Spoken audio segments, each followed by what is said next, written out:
থাক ওইছে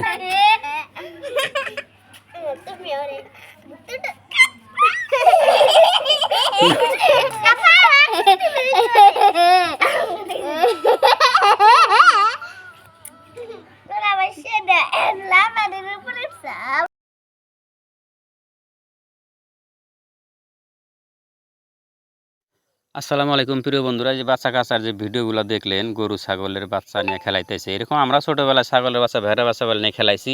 শিক্ষার যেটা তাগিদ সেটা আপনাদেরকে দিতে হবে, বাল বাচ্চাকে শিক্ষিত করাতে হবে। এখানে দেখেন বালা দিয়া পোলাপান খেলাইতেছে, কিন্তু কঠিনভাবে গালিগালাজ পারবেন না, এটা সময় সাপেক্ষে। আমরা ছোটোবেলায় খেলাইছি, সবই এই ধরনের খেলাইয়া থাকে। হ্যাঁ, তবে শিক্ষার যে দিকটা সেটা লক্ষ্য করতে হবে, সময়কে তাদেরকে ধমক দিতে হবে, কিন্তু গালিগালাজ পারা দাবড়াইয়া ধুবড়াইয়া যে এইগুলা খেলা থেকে বঞ্চিত করবেন না শিশুদেরকে, কারণ এগুলো আমাদের গ্রাম্য জীবনের এক আমোদজনক খেলা। এই জন্য ভিডিওটা বানালাম। সবাই ভালো থাকেন।